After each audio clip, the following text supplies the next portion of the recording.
and welcome to Kankakee Podcast, where we talk about the people and places of Kankakee County. I'm Jake LaMore, and on this episode, we have 3 guests. Actually, I've been told there's 4. One I have not met yet, so I'm curious to see what that is, because it's not human.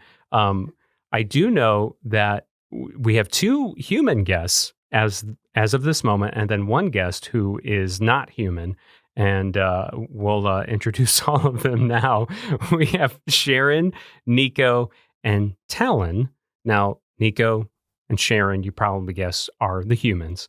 Talon is the animal, and he is a bearded dragon, and we're here with Spizzirri. Did I say it right? Yes, sir. Yes, Spizzirri Rehabilitation, a reptile Rehabilitation Center, correct? Yes, sir. Okay. So, and you guys are out of Momence. Yes. Yeah. And we met at a trunk or treat, the Court Street Ford trunk or treat, not this last year, but the year before that. Yep. And I remember you guys had, you had a snake out there, and I don't know if you had Talon or who else you had. No, we had an iguana out there, actually. I was going to say it was some type of lizard. It was orange.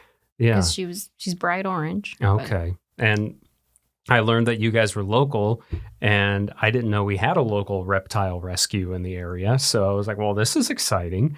I kept the business card. I was going through my stack of business cards the other day, and I'm like, all right, I'm going to make this officially happen now. So thank you guys for taking time out of your day to be here. Thank you for having us. Yeah. So where does the rescue start? How long has it been around? I guess if you ask any rescuer, they're going to tell you that it starts in the heart. Yeah. But in reality, our start was about 5 years ago. She just wanted a snake. And, as most keepers come, you just start as a small hobbyist. We realized shortly that it was, very misconstrued, that the care about most reptiles was easy. We realized that there's a lot of breeders local to out here. And then we actually realized that there's no real help. You've got about 5 exotic rescues that can provide actual care. So there's not much that you can reach out for. So in doing so, we just started, making posts on Facebook and looking on Craigslist on occasion.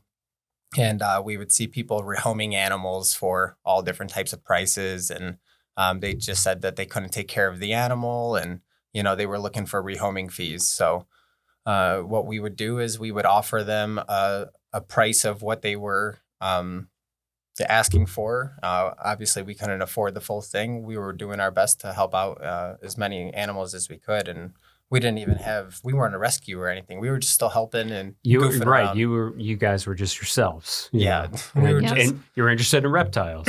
Really? Yeah.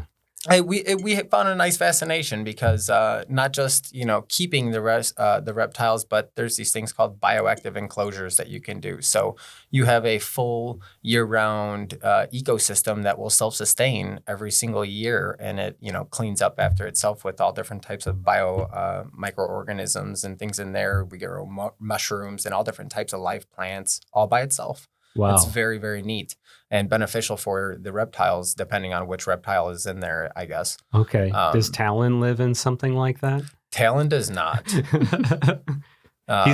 He's just looking around the room very slowly, and he's just sitting. He's just chilling here on on where. So if you're not watching this and you're listening to this, Sharon and Niko are sitting across from me at a desk, and that's where Talon is, right in the middle of the desk, and he's just sitting and judging. Yes, he is, and I feel like since we started recording, he's moving. He's a little more active now.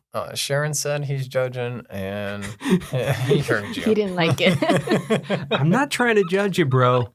I promise. I'm just admiring your stature. And you got some mean-looking muscles there, too. I'm just waiting for him to, spring and just jump on my face. Unfortunately, I can just tell you that it's not going to happen, No, man. He's a little lap dog.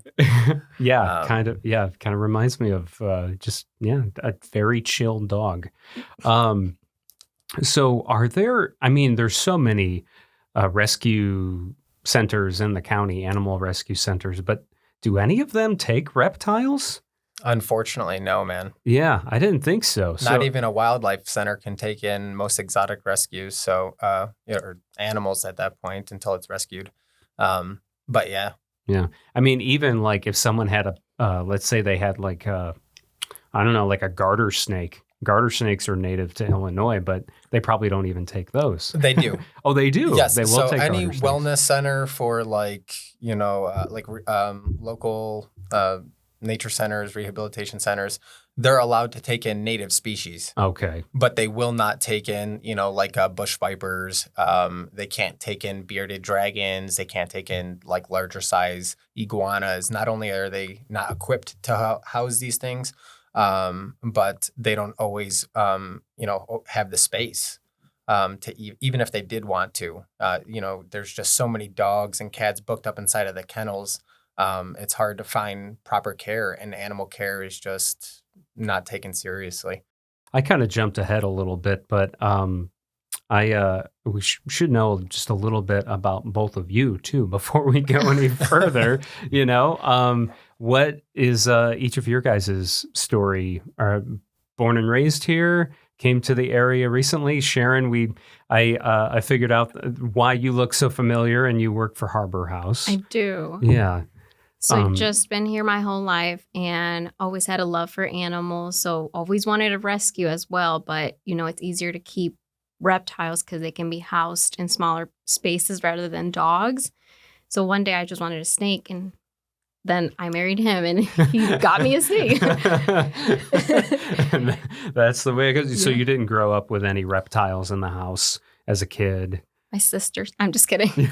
No, I'm just kidding. That was a good one, but I feel bad for your sisters. I'm just kidding. No, it was more of the fluffy animals, farm animals. But yeah, no, I didn't have reptiles, but I love all animals. So I was like, let me see what a snake would be like.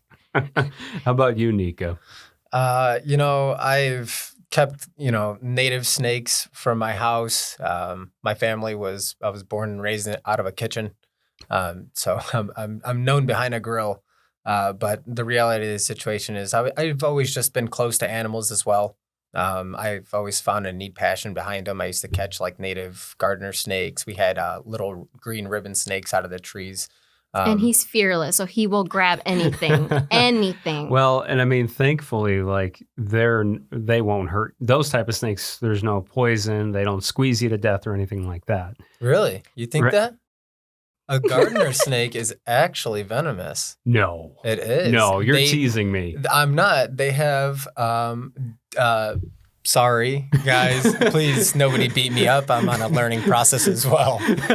But I think they're called dictoral glands, and they actually have a rear fang in back behind. So they almost have like a serration of teeth, but they almost have they are very small, and it is non-venomous or harmful to us. But I've been told if you allow a female large adult to latch onto you for, more than a minute or so, you can actually catch an irritation and swelling to your hands and things like that. But to fish, rodents, and things like that, they are very, very venomous. Oh, okay. So no, gardener snakes are not dangerous. Do not kill them out there. Yeah, they're not dangerous to us. But yeah, I didn't realize they had that capability. I had no idea. They do, and they just play a vital part in our ecosystem in general. Yeah. A lot of snakes do. Right. I remember an apartment that I lived in Bourbonnais for a while behind Northfield Square Mall, where there's a ton of apartments there, right? I was taking my dog out to go to the bathroom one time. He found a snake. It was alive, and it just hissed at him. And I think it was a garter, but I don't know.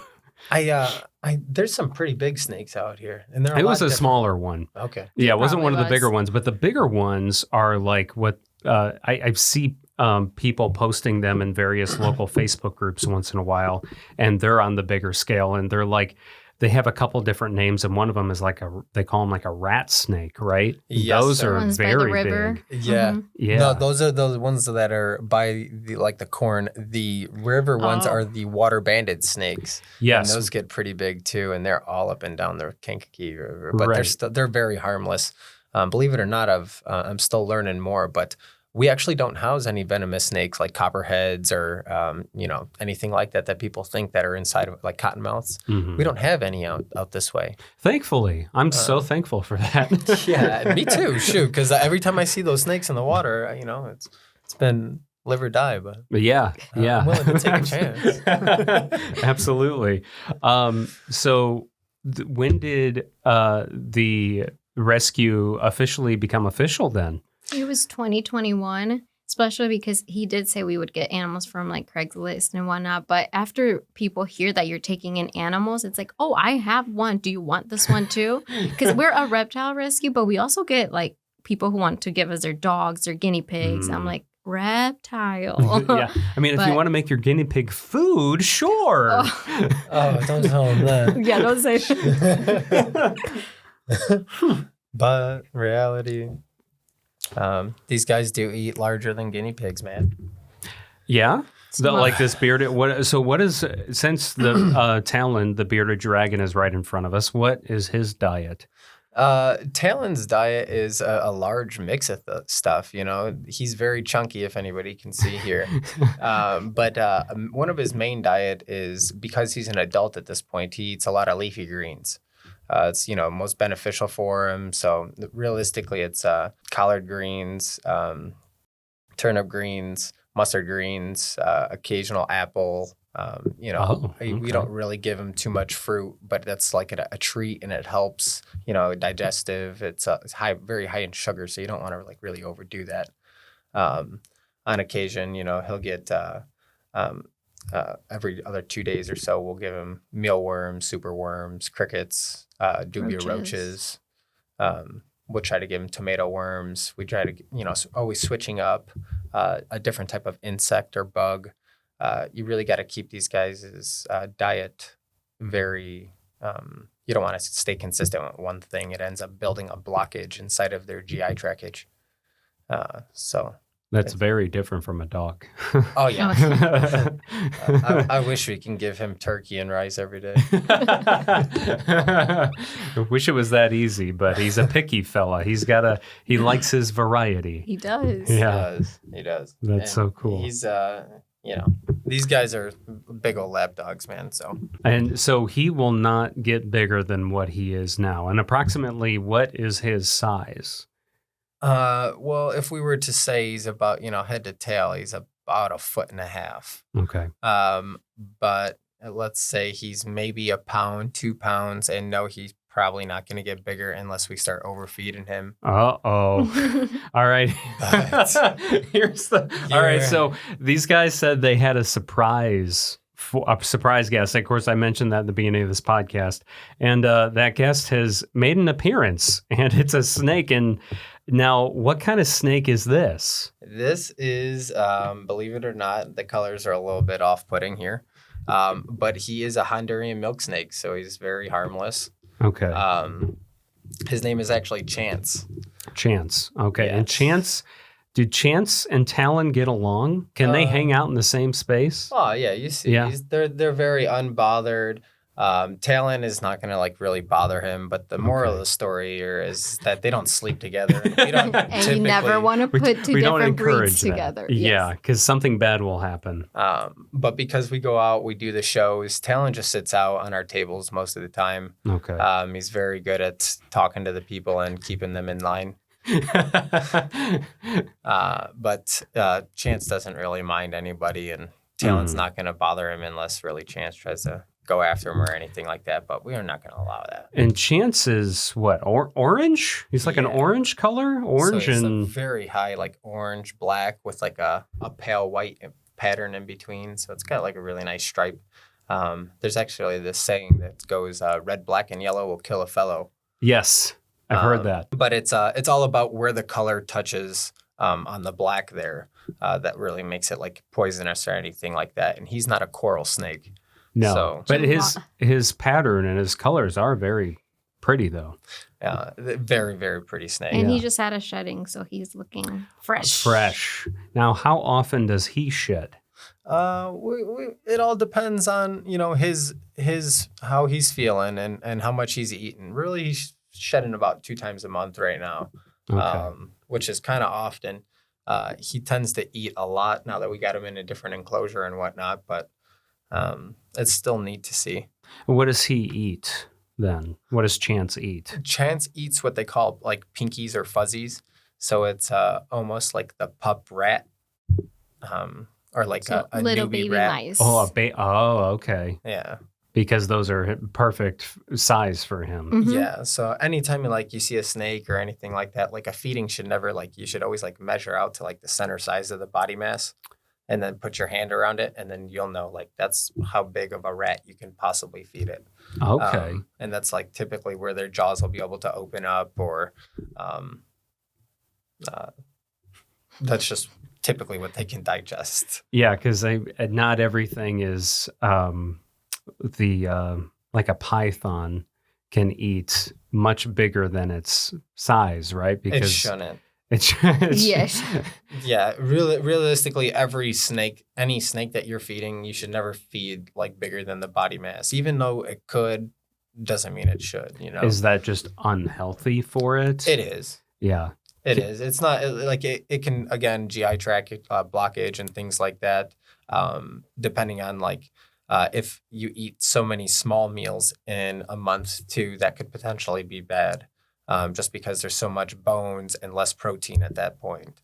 But it goes the same way with eating something so big, you're still your body's trying to recuperate and break down all of that stuff. But really you need to back out what's still inside you. Yeah. So it's a lot like a human, actually, right?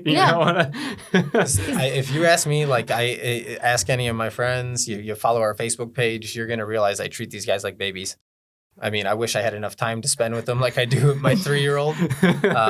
But, we got to get funding for them and things like that. So I'm consistently out and about with them, or I'm out doing other things for the community here. So right.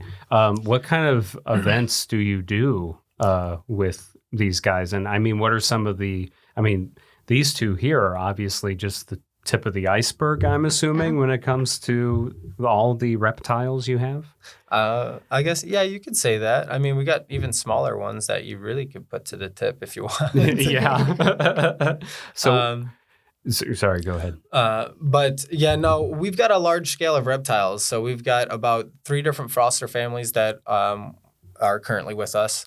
And we've got a multitude of different animals here. So we've had at a time about 48 animals, if I'm not mistaken. Mm-hmm. Wow. And I know at the time, right now, we're not there. We've luckily been able to find a few different homes for the animals that we've had. We've had one animal come into us and it was pregnant, ended up breeding. And then we ended up having 18 babies at one time. Oh my gosh. And what animal was that? That was actually a chameleon. Oh, 18 chameleons? Yes. Yeah. And so you had to find a home for each one of those, I imagine. Which we honestly, if I'm, it's not easy and it's very, very hard. I was going to say, how do you go about doing that? What we did there is we found homes for 3 of them, people that we knew locally that were generally going to trust them and that still have them to this day. This was going on about 4 years ago now.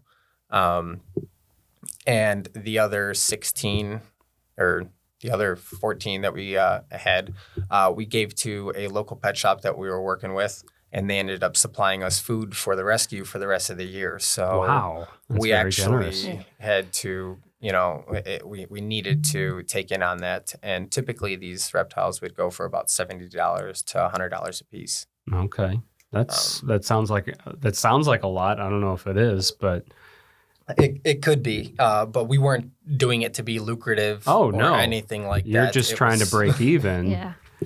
And the little babies, to feed them properly and ensure that they weren't going to pass away or die or anything, we had to feed them about 1 culture to 2 cultures a day, and a culture produces about, let's say, 1,300 flies. But they would eat consistently all day, and they would just eat and eat and eat and eat. And I didn't know what I was doing. I was still breeding all different types of things, all different, like all the fruit flies and the roaches. And I was still trying to like learn the basics of everything. So the better idea for us, and we weren't even a rescue at that time yet. So you're like trying to learn how to breed flies? Is that what you're telling me? Yes. That's wild. I wasn't trying to learn. I you were at that point. I had to. Because those chameleons came in as a wedding present. So it was like we didn't even expect them. And it was like, now this chameleon is pregnant. Like that was a lot of babies to take care of. My gosh. I cannot imagine that. That is, even just like a litter of cats is more than a handful. Can't imagine 18. If I'm being candid, it was 26 that hatched. But not everything. There's a survival rate and everything. But yes, yeah, because obviously it's different. You're talking mammals versus reptiles. They obviously produce differently. They do. And if you want to know an interesting little fact, Jackson chameleons are mammals. How does that work? They produce live babies. No eggs. The other ones, he had to hatch the eggs when they gave birth. Like it took 9 months. He was taking care of, the 26 little eggs for 9 months. Just like a baby. I would have never have guessed that. It's ridiculous. So like bearded dragons, actually, like if these guys were to lay eggs or something like that, it's actually 3 months for an incubation or 6 months for an incubation on these guys, I think, total. Thankfully, we don't do any breeding with us, but we have to know these facts because every time we receive something, there's a good chance that it's pregnant.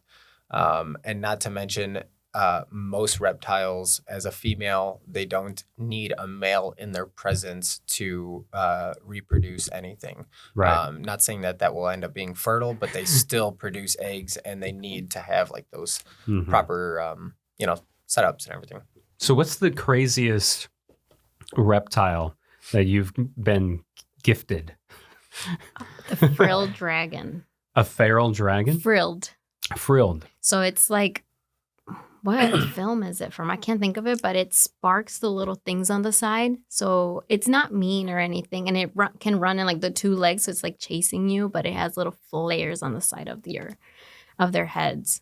And are they very fast? Have from Jurassic Park 1? Yes. Where the dragon, the dinosaur comes out of the thing and it's like, and it spits acid in the dude's face? Yes. This is exactly what it is. It doesn't spit acid in your face. There is a lizard out there. It's a spitting lizard, and it'll spit.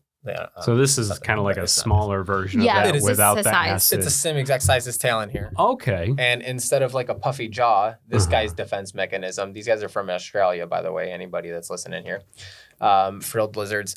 They get these side puffs that come out on the side of their head on both sides, and it almost will shake, and they hiss. And this is how they back off on predators, and it really warns people off. And I mean, these guys are very skinny arboreal animals, so they like to climb trees, so they don't have much defense mechanism. But they are a little bit carnivorous, and they eat insects as well. Right. But at first sight, they do look kind of creepy. Oh, yeah, they're intimidating. Yeah, so the Talon, the bearded dragon, can he hiss then too? I guess anything can really hiss, but these guys, they actually get their name from bearded dragon because their beards, bottom side of their chin here, will all puff up black anytime they become aggravated or irritated. I guess like if they're actually going through like a respiratory infection and they open up their mouth, you'll hear them hiss or something like that. Or if you get close enough while their beard is black, it could, they could hiss. But they're pretty calm, so we don't hear any aggressiveness from them. Right. Sometimes when I clip their nails, they're like, but nothing like major. Yeah, I mean, who likes getting their nails clipped, right? What are some other interesting facts about the bearded dragon, or even the would you say chance a milk or some type of milk snake? Yes, sir. Yeah. So honestly, milk snakes are kind of neat. I found, there's these facts that these guys get their names from. They're actually known to lurk out inside of dairy fields. Oh. And they will latch onto the udders of cows and suck their milk out. No way. Because he's bitten before, but not bitten. It's more like it's like a leech. He holds onto your skin. Yeah, it didn't seem like a bite. Yeah, it's more like a suck, I feel like. And their teeth are not very large. So it's definitely like a unique little snake. So does that give them nourishment like it does us? Oh, then, yeah. Same thing as protein. Okay. Yeah, that's what they're looking for. They're looking for food. Every snake, there's not all snakes eat eggs, but there is snake eating eggs. Yes. Specifically, king cobras, they specifically are snake eaters. That's why they are king cobras. They're the king. Yeah. Yes, they just love to eat snakes too. And I mean, most snakes don't eat other snakes. Mm-hmm. So it's a very uncommon thing to see, but every snake's got its own like little weird trait. So every lizard too. Like you said, what other weird animals might we have? Yeah, I'd love to hear about some of the other ones you have. So it's like we have an iguana named Mango, which was at the Court Street. Okay. She loves mangoes. And I don't know if that's why she got her name, but that's we don't change the names of the animals once we get them. So it's like their favorite thing is mango. Comes out when she smells mango. So there's Mango. That's cool. Never would guess eats mango. Well, I never would have guessed. You told me Talon eats an apple. Yeah. I never would have guessed he eats fruit. Oh yeah, you gotta keep their diets. Everybody's diets gotta switch up. But not everything will eat meat. Not everything eats insects. Not everything eats. They're not just herbivores. Yeah. We got one specifically that's just carnivore, and he only eats meat, shellfish, bones, guts, fish, a lot of big variety stuff. And he's probably one of our more bigger attractions to like the rescue when we do like any type of educational performances for like the schools or anything like that. The kids tend to really like him because we've spent a lot of time with him. We worked with him. He had a small laceration across one of his palms when we first received him. So, it took a little bit of working with him. We had to really rehab him back into a nice little health point. And once he got there, I mean, he's just been an absolute doll for us. He's got a great home that he's in now. And he just comes out. He eats perfectly. Shows no aggression. And this guy's about 65 pounds and over 6.5 feet long. Oh, my gosh. That's the one that was dressed like a pumpkin. Okay. Leonard. Man, that's big. Leonard? Yes. I love the name. It's neat coming into contact with some of these reptiles. We've got one endangered species, and this guy's name is Ollie. This is a blue caiman iguana, and these guys are very, very neat. But for her, she was told to us that she's beyond aggressive, just cannot be handled, couldn't be taken out. And it really stinks at this point because her species is actually one of the largest of its kind. And she's going to have a stunted growth for the rest of her life. And she will never see like a full potential of like weight and size or anything like that, which doesn't seem to affect her because she's a happy-go-lucky girl now. She's always out at our shows. She comes out, sits on somebody's shoulder. She shows no aggression. Wow. And it's all about showing these animals respect. And they'll give you the respect right back. Yes. I'm a very big advocate once we get out to our shows on teaching the kids this. Our 3-year-old daughter is also a part of the shows, so she's consistently coming out and telling all the kids, like, are you guys ready for this snake? This one's name is Riot. And she's really good at introducing the animals because she has the passion just like we do. And she grew up with them, so it's nice to have that young person teach other young persons, like, hey, it's a snake. It can be scary, but it's not. It's also friendly. It's a good pet. It's a good animal. What are some reptiles or animals you won't take that people have called you up about? Because, I was just thinking about how maybe after listening to this, someone's going to call and say, oh, do you want my such a animal? Okay, so one, it's not that we won't take it, but it's people purchase the animal and now they want us to pay for it.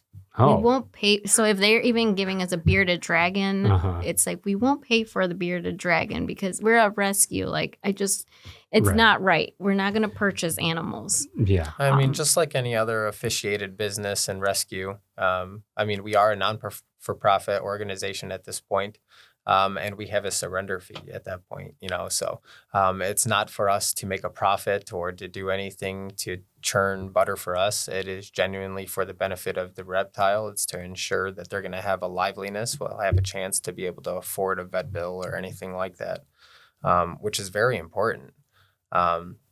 We don't have many requirements or anything like that. But is there one reptile or is there anything that we don't take in? See, we were going to say spiders, but he brought in 2 tarantulas the other day. Oh, wow. Which is not a reptile, but... No, it's an arachnid, right? Yeah, they call them invertebrates, you know, really.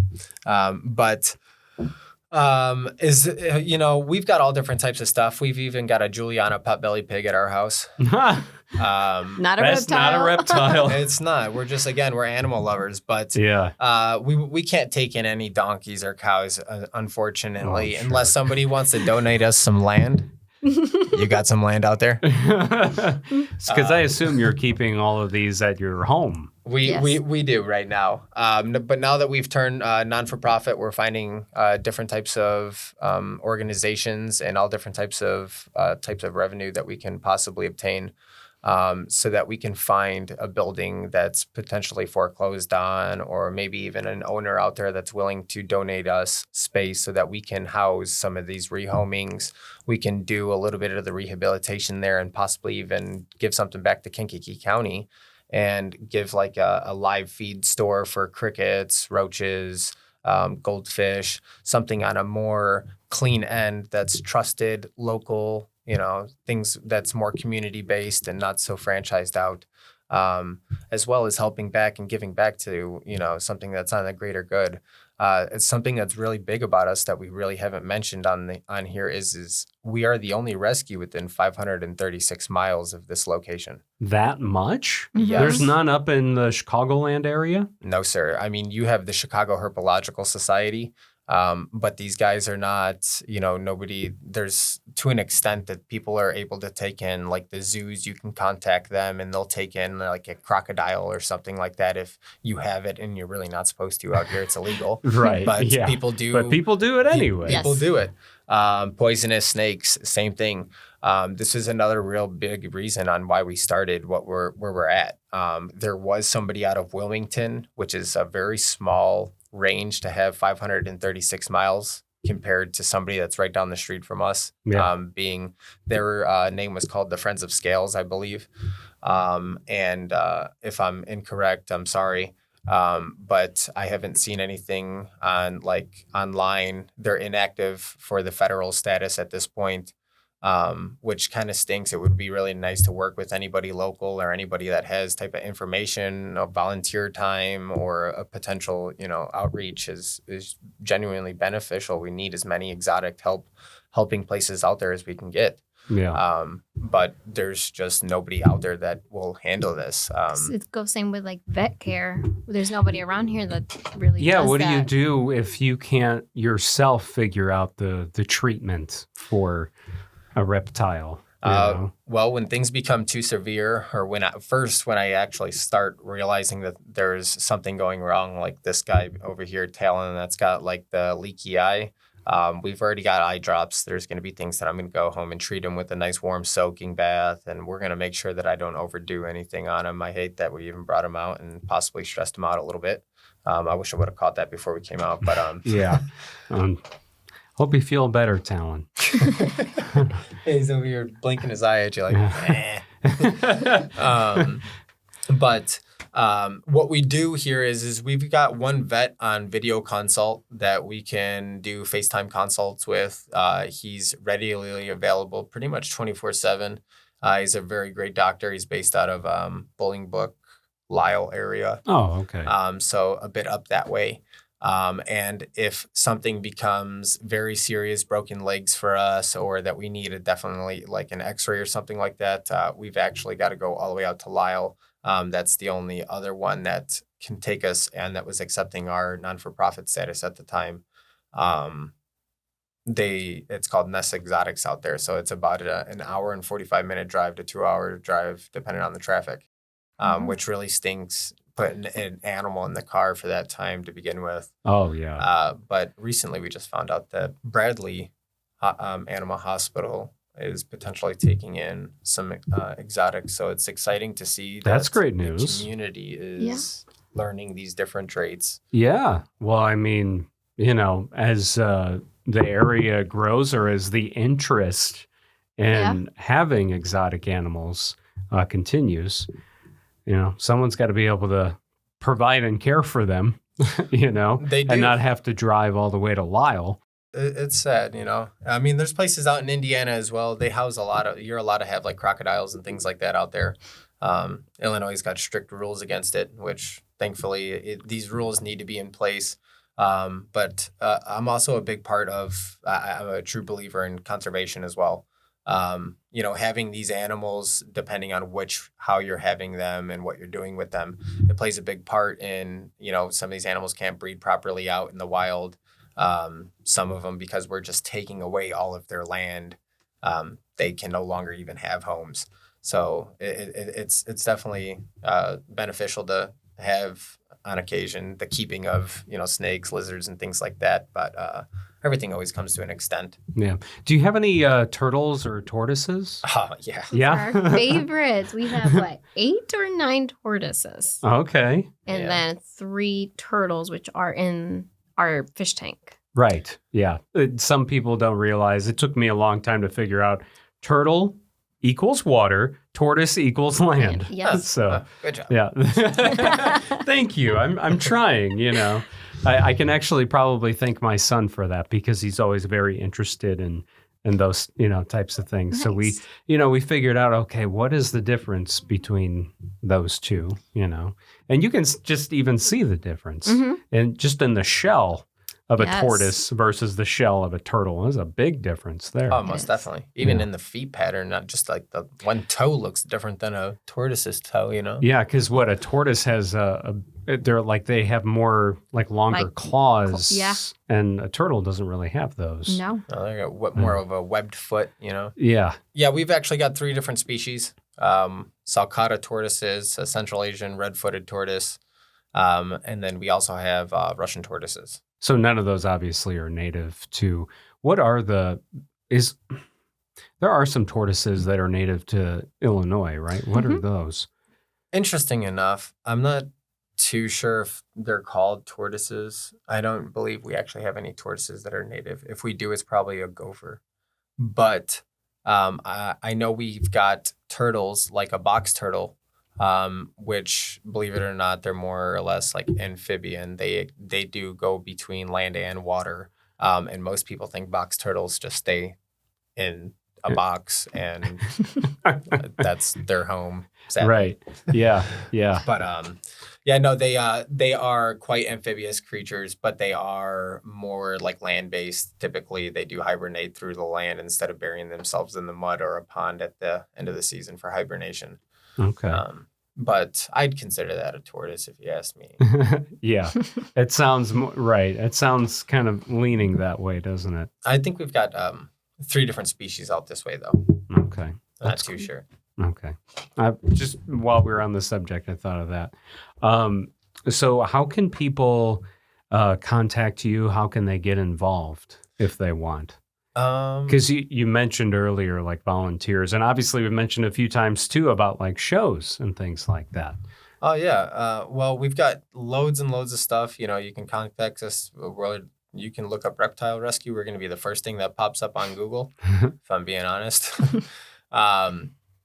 Or if you really are genuinely curious, you can Facebook us through Spizzirri's Reptile Rescue and Rehab.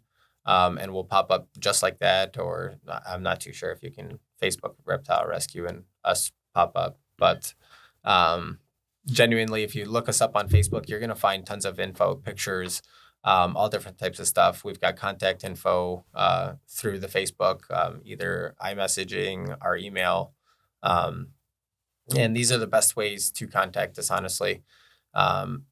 And like you had mentioned, we do birthday parties and educational performances for like schools, which help feed the animals because it's pretty much the only way we do get our funding.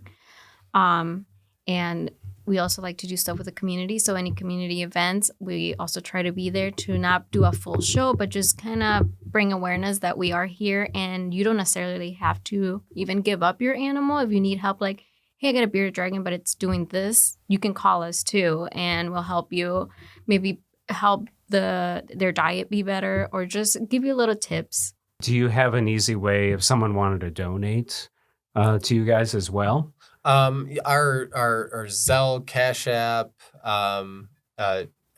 checks can be cut straight to us, but like the easiest way, we do have QR codes attached to our Facebook and things like that. We're still working on like different platforms, like PayPal.